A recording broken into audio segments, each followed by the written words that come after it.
একবারকার কথা, এক গ্রামে মোহন নামে একটা লোক থাকতো। সে বিরিয়ানি বিক্রি করত। তার দোকানে প্রায় সবসময় লোকের ভিড় লেগে থাকতো। তারপর একদিন, আরে মোহন দা, তোমার বিরিয়ানি খেলে মনে হয় থালা সহ খেয়ে ফেলি। আরে না না, থালা খেও না, তাহলে সকালে বাথরুমে গিয়ে অসুবিধা হবে। তাদের কথাবার্তা পাশে থাকা এক ডাইনি শুনতে পায়। আচ্ছা, তবে ভিড়ে বিরিয়ানির জন্য যা, আমিও দেখে আসি কেমন খেতে। এতটা বলে ডাইনির রূপ পাল্টে চলে যায়। আরে বাহ, এত ভালো তো আমি কোনোদিন বেঁচে থাকতেও খাইনি। এতটা বলে ডাইনি সেখান থেকে চলে যায়। আর মোহনও নিজের দোকান বন্ধ করে বাড়ি ফিরে যায়। পেটুক ডাইনির কিছুক্ষণ পর আবার বিরিয়ানি খাবার ইচ্ছা হয়। বিরিয়ানি খাওয়ার ইচ্ছা আবার কেন করছে? একটা কাজ করি, ওর বাড়ি গিয়ে খেয়ে চলে আসি। তারপর ডাইনি বিরিয়ানির লোভে মোহনের বাড়ি চলে যায়। সেখানে মোহন ও মোহনের স্ত্রী অনামিকা বিরিয়ানি খাচ্ছিল। একটা কথা বলি পিঙ্কির বাবা, তোমার তো পুরুষ না হয়ে মহিলা হওয়া উচিত ছিল। এত ভালো রান্না করো তুমি। অনামিকার কথা শুনে মোহন হেসে বলে, আরে আমার প্রিয় স্ত্রী, এই বাড়ির কর্তা শুধু তুমি, বুঝলে? যাও এবার এটা খেয়ে নাও, আর আমি একটু বাইরে দিয়ে ঘুরে আসি। তারপর সেখানে ডাইনি এসে অনামিকার শরীরে ঢুকে পড়ে আর বলে, যদি এর শরীরে থাকতে পারি তাহলে তো মজাই হবে, রোজ বিরিয়ানি খেতে পাবো। এরপর থেকে ডাইনি মোহনকে দিয়ে রোজ রান্না করাতো আর সব বিরিয়ানি একাই খেত। তারপর একদিন অনামিকার বদলানো স্বভাব দেখে মোহনের সন্দেহ হয় আর সে তাকে বলে, তোমার কি একই খাবার খেতে ভালো লাগে? শুধু তো বিরিয়ানি খাচ্ছ সব সময়। আমার তো রান্না করে করে আর খেতেই ইচ্ছা করে না। তোমার ইচ্ছা করে না তাতে আমার কি? তুমি খাবে না বলে কি আমিও খাবো না নাকি?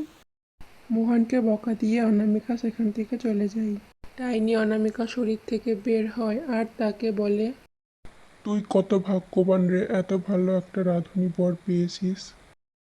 ডাইনি, তুমি তুমি কোথা থেকে আসলে? আমি যেখান থেকে আসি না কেন, এখন থেকে তোর শরীরেই থাকবো। অনামিকার কিছু বলার আগেই ডাইনি তার শরীরে ঢুকে পড়ে।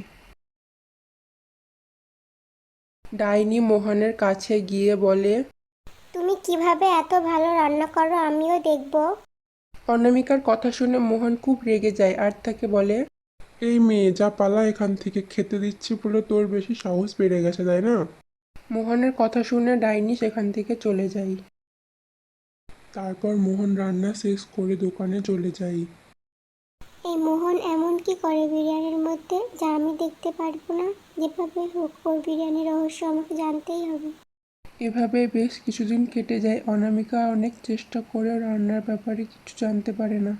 তারপর একদিন সন্ধ্যায় মোহন রান্না করছিল আর বলছিল, যবে থেকে বিরিয়ানিতে বাচ্চাদের মাংস মেশাতে লাগলাম, তবে থেকে লোকেদের চাহিদা বেশি বেড়ে গেছে।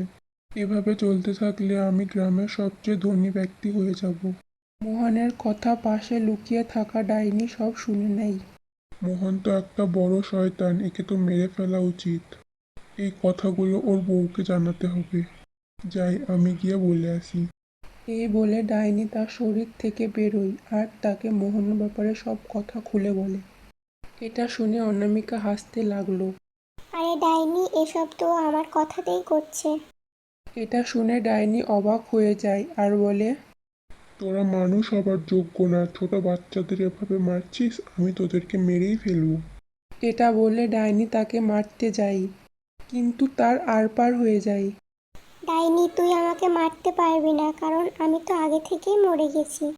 আমার স্বামী আমাকে বাঁচানোর জন্যই বাচ্চাদের বলি দিচ্ছে, বুঝলি? এটা শুনে ডাইনি রেগেমেগে বলে, এভাবে বলি দিয়ে কেউ কখনো অমর হয়নি, আর তুইও হতে পারবি না। এভাবেই বেশ কিছুক্ষণ ডাইনি আর অনামিকা ঝগড়া করতে থাকে।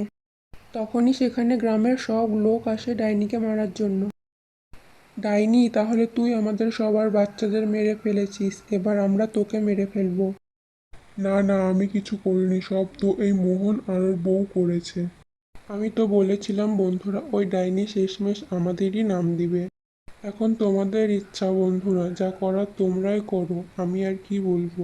যা শাস্তি দেবার আমাকেই দাও, কিন্তু আমার বউটাকে ছেড়ে দাও। আরে কি যে বলো মোহনদা, আমরা কি তোমাকে চিনি না নাকি তুমি কেমনটা? এতটা বলে গ্রামবাসী ডাইনিকে মারতে লাগলো। ডাইনিও প্রাণ বাঁচিয়ে সেখান থেকে চলে যায়। মোহন অনামিকাকে বলল, দেখলে আমি কিভাবে ডাইনিকে দোষী বানিয়ে দিলাম সবার চোখে। সবাই তো এখন ডাইনিকেই তাদের বাচ্চাদের খুনি ভাববে, আর আমি আমার কাজ চালিয়ে যাব, আমাকে কেউ সন্দেহও করবে না। মেনে নিলাম মোহন তোমাকে, তুমি তো হেব্বি নাটক করতে পারো। অন্যদিকে ডাইনি জঙ্গলে চলে যায়। এই গ্রামবাসীরা তো আমাকেই খুনি ভাবছে, কিন্তু আমি তো কারোর কোনোদিন কোনো ক্ষতি করিনি। ডাইনি ভাবতে থাকে তার কি করা উচিত। তারপর ডাইনি পাশে একটা মসজিদ দেখতে পায়। তারপর সে সেখানে গিয়ে একজনকে দেখতে পায়। যাই, ওনার কাছেই যাই, মনে হয় উনি কিছু একটা করতে পারবেন। তারপর ডাইনি সেখানে গিয়ে লোকটার কাছে বসে অপেক্ষা করতে লাগলো। কি হয়েছে মেয়ে, তোমার আমার কাছে এসেছো? বলো মেয়ে, তোমার কি দরকার? আমার জন্য কিছু দরকার নেই, এই গ্রামের বাচ্চাদের দরকার। তারপর ডাইনি ওনাকে মোহন ও তার স্ত্রীর ব্যাপারে সব ঘটনা খুলে বলে। সব শুনে উনি বললেন, ওদেরকে উচিত শিক্ষা দিতে হবে, নিয়ে চলো আমাকে ওদের কাছে। তারপর ডাইনি তাকে সেখানে নিয়ে যায়। এই প্রথমবার ডাইনি আর মৌলভী সাহেবকে একসাথে দেখলাম, আমার তো মজাই এসে গেল। তুই তোর মৃত স্ত্রীর আত্মা কেন ধরে রেখেছিস? ছেড়ে দে ওকে বলছি। আমি এত কষ্ট করছি ছেড়ে দেবার জন্য নাকি? আমি ছাড়বো না। তারপর মৌলভী সাহেব অনামিকার উপর জাদু করে দিল, আর সে তখনই সেখান থেকে গায়েব হয়ে গেল। তুই এটা কি করলি বুড়ো? আমার সব কষ্ট তুই এক নিমেষে শেষ করে দিলি। আমি তোকে মেরে ফেলবো। তারপর মৌলভী সাহেব মোহনকে মেরে ফেলল। তারপর ডাইনি আর মৌলভী সাহেব নিজের নিজের রাস্তায় চলে যায়।